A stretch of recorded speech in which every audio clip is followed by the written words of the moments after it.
bukannya dia malah saling melempar gitu. Jadi ya mungkin mohon agak bersabar sedikit nih ya. Halo, assalamualaikum warahmatullahi wabarakatuh. Rabbi shrah li sadri wa yassir li amri wahlul 'uqdatam min lisani yafqahu qawli. Alhamdulillah kita berjumpa lagi di channelnya Hadi Channel Official. Kali ini sahabat Hadi ada di sebuah saung ya di daerah Jawa Barat, yaitu di daerah Bekasi. Sekarang kita sedang menunggu waktu berbuka puasa ya. Nah, di sini kita akan beberapa akan ada yang kita bahas di sini, karena posisi Nusantara itu sangat luas, baik itu budaya, baik itu agama, baik itu kepercayaan, adat istiadat dan lain-lain. Nah, di sini di saung ini, di sini saung Takjud Putra Kalinyamat ya. Saung Takjud Putra Kalinyamat. Betulan di belakang saya di sini adalah pemilik dari saung ini, yaitu dengan Abah Hamdan. Nanti kita bincang-bincang setelahnya berbuka puasa biar agak enak. Di sini tempatnya sejarah, tempatnya pengetahuan, ilmu. Saksikan terus di channelnya Hadi Channel Official. Selanjutnya setelah berbuka puasa. Selamat berbuka puasa bagi yang menjalankan. Salam. 2000 years later. Ya, oke, lanjut di channelnya Hadi Channel Official. Kali ini di malam ini kita akan membahas dan bercerita, intinya bercerita santai di sini tentang sejarah ya, sejarah yang ada di Indonesia ya. Yang ada di Indonesia ini kan banyak sekali gitu kan. Nah, sekarang kita lebih di ininya itu di daerah Jawa Barat khususnya gitu kan, yang sudah tidak asing lagi mungkin bagi yang menyaksikan dimanapun berada, yang dikatakan sejarah daripada Jawa Barat yaitu Galuh Pakuan Siliwangi ya. Nah, Siliwangi ini sudah tidak asing lagi, yang namanya kalau umpamanya diceritakan Siliwangi itu ditatar tanah Pasundan. Nah, di sini di saung Takjud Putra Kalinyamat di sini ada 3 orang narasumber. 3 orang narasumber di sini yang menjadi yang memahami tentang sejarah di Ciamis dan Galuh Pakuan ini. Nah, yang satu adalah Abah Ewong ya, sebagai pemilik saung nih, saung sini, dan siapa? Pak Joko. dengan ya Joko Lelono. ya oke. Di sini mungkin kita langsung saja untuk menghemat waktu juga salah satunya. Oke, mari kita coba berbincang-bincang. Oke.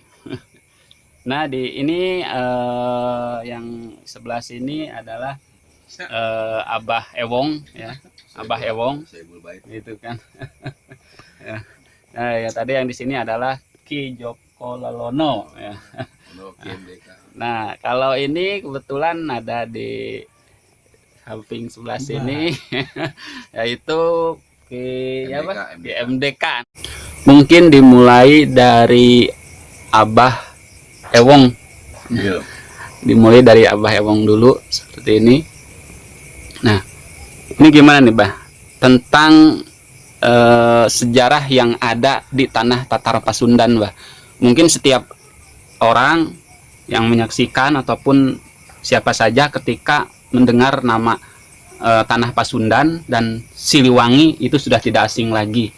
Nah, sebetulnya sejarah nih, sejarah rentetan dan tuntutannya Prabu Siliwangi itu bagaimana sih sampai dibilang Siliwangi gitu kan.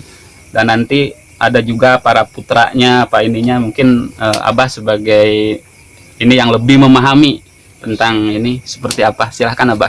Berat banget itu kalau masalah Siliwangi. Karena Siliwangi itu dari Siwa peristiwa itu adalah Siliwangi. Terus kalau Pasundan, Pancasila itu Undang-Undang Dasar Negara, yang diartikan menjadi pajajaran, artinya sejajar. Tidak ada raja, tidak ada rakyat. Iya, tidak ada rakyat, artinya sama, Sejajaran. sejajaran.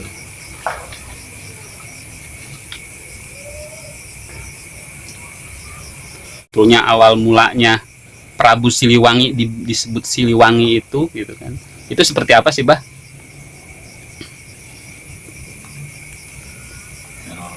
Siliwangi itu kan bernama Mungkin. sebenarnya itu kan Raden Pemanah Rasa, Ya.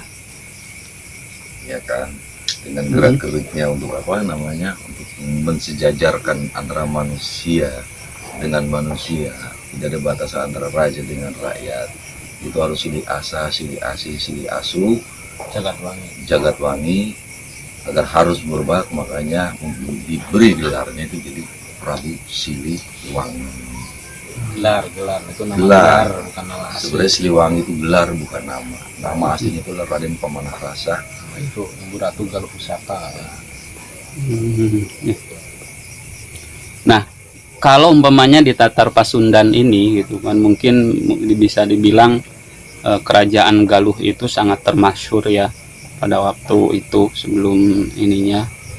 Nah, awal mula umpamanya dibilang Galuh terkenal mungkin yang sekarang itu Kabupaten Ciamis ya. Kabupaten Ciamis itu dulunya adalah Galuh gitu kan. Nah, awal kata di inicannya Galuh itu diberi nama Galuh itu seperti apa sih? Galuh itu gale. Kalau di dalam kayu itu tengahnya, ponggolnya. Tapi kalau bahasa sana itu permata sebenarnya. Galuh itu permata. Intinya Jati. jati kalau ibaratnya jati diri gitu kan. Ya, ya. Jadi intinya kali mungkin ya begitu ya, Mbak ya. Intisari. Intisari daripada 58 suku yang disebar di seluruh dunia itu. 58 suku. Yang ada juga apa selentingan-selentingan kalau enggak bahasan-bahasan orang bahwa pusat dan pusarnya gitu kan dunia itu gitu kan, inti daripada peradaban manusia itu berada di Indonesia katanya. Yang dikatakan di sini mungkin pusar peradaban manusia ketika awal ini kan mungkin sudah banyak situs-situs juga yang telah diketemukan di daerah kita gitu kan, di Indonesia. Khususnya salah satunya adalah ada Gunung Padang ya kalau nggak salah gitu kan. Terus ada ini itu kalau diteliti itu bahkan katanya lebih tua ketimbang Mesir. Nah kan seperti itu hal ininya. Nah otomatis yang dikatakan mungkin di luaran sana bahwa peradaban manusia yang tertua itu jikalau memang seperti itu berada di Indonesia ya, seperti itu. Kalau menurut di rentetan sejarah abah-abah sekalian nih yang ya, jadi begini nih sahabat tadi, 2 orang di sini, yang 1 orang kayak ini MDK nih masih ini, 2 orang yang kalau memang banyak ilmu tuh sangat sulit sekali, susah sekali kalau umpamanya untuk mengungkapkan, jadi malah saling melempar gitu. Jadi ya mungkin mohon agak bersabar sedikit nih ya gitu kan. Jadi agak-agak ini untuk mengungkapnya, bukan berarti ini pindah yang dikatakan pengetahuan tuh, ilmu tuh semakin berisi itu semakin merunduk ya. Inilah seperti itu, bukan bahasanya begini, banyak bicara tapi kosong, tapi yang isi itu justru malah saling ini ya, seperti inilah jadinya.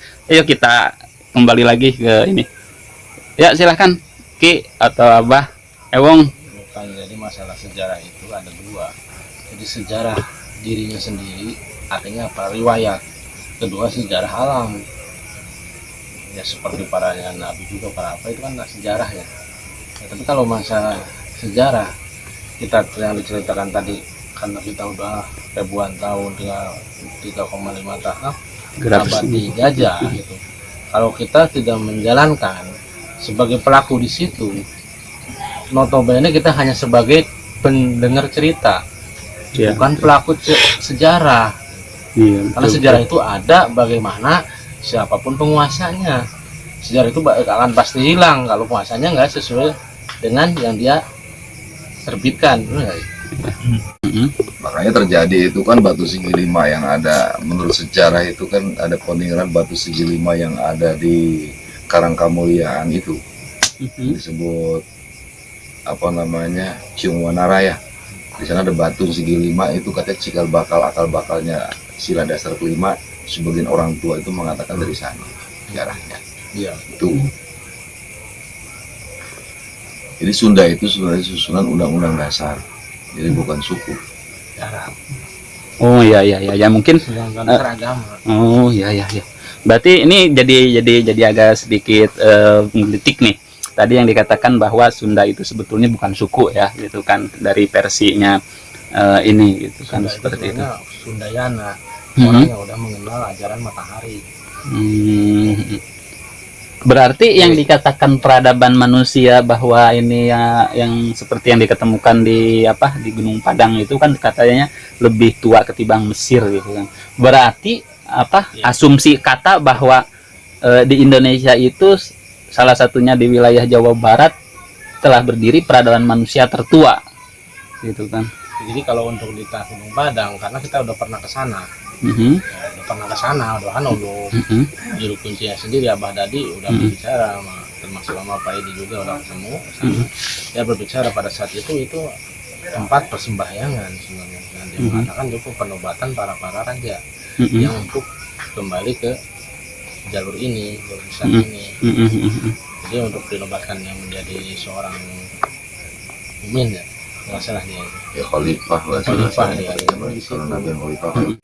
Sejarah ini pun sangat luas juga ya gitu kan ya, intinya sekarang tema yang kita ini kan di wilayah Tatar Pasundan ya, Tatar Iya, Pasundan jadi itu banyak sejarah sendiri yang sementingnya orang tempat-tempat yang terdahulu itu ada yang versinya sebagai dia turun temurun sebagai penerus cerita gitu. kembali lagi tadi kepada perjalanan daripada Prabu Siliwangi ya gitu kan. Raden Kian Santang itu sebetulnya kan ada hubungan darah dengan Prabu Siliwangi ya, Bah ya. Gitu seperti itu.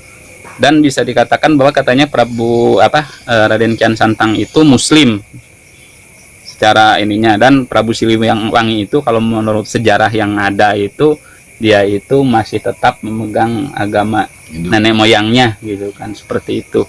yang berasal nama dari apa namanya, Kalian Pamanakasa, yang mana beliau adalah raja besar untuk Pajajaran. Di sejarahnya beliau itu kan pada saat lagi mengontrol rakyat-rakyatnya itu kan, sampailah kepada satu pesantren di Kerawang itu yang dipimpin oleh Syekh Qurratul Ain atau Syekh Hasanuddin itu, yang mana Syekh Hasanuddin memiliki daripada murid yang bernama Ibu Ratu Subang Larang. Nah, setelah bertemunya Prabu Siliwangi dengan Subang Larang itu, ya singkat cerita jatuh hati dan ingin segera mempersunting.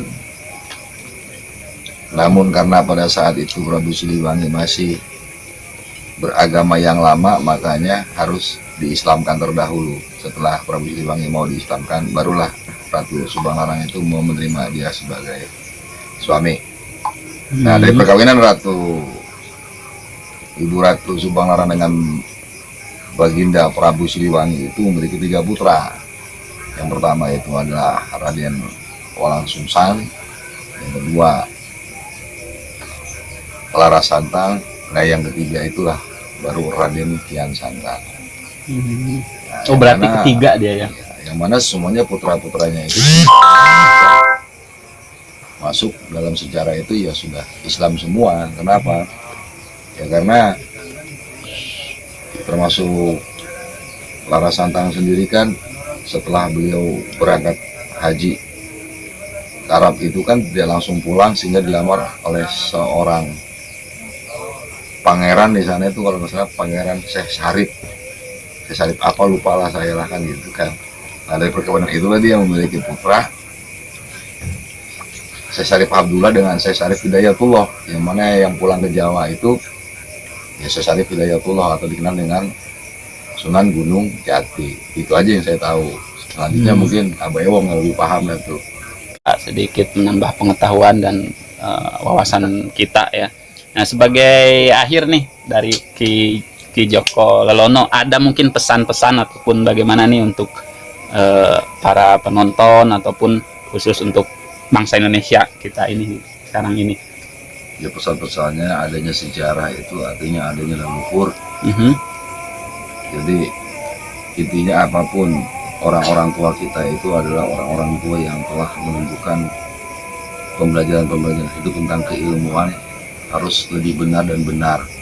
Jadi barometernya itu adalah kita-kita yang ada di sekarang ini. Tidak ada kita kalau tidak ada dulu, atau tidak ada sekarang kalau tidak ada dulu.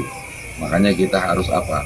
Mempelajari riwayat-riwayat orang tua untuk menata hidup yang lebih baik, yang pada akhirnya kembali kepada sang Khalid dengan tuntunan-tuntunan yang diajarkan oleh para orang tua. Baik dari segi agama, adat istiadat maupun yang lain-lainnya, yang mana semuanya tujuannya kembali kepada ihdinas siratal mustaqim. Terima kasih. Assalamualaikum warahmatullahi wabarakatuh. Waalaikumsalam warahmatullahi wabarakatuh. Ya, alhamdulillah sahabat Hadi semuanya masih tetap di Hadi Channel Official. Mungkin ini obrolan di malam ini, ya. Oke, terima kasih. Jangan lupa like, share, dan subscribe-nya di sini ya. Oke, terima kasih. Wassalamualaikum warahmatullahi wabarakatuh.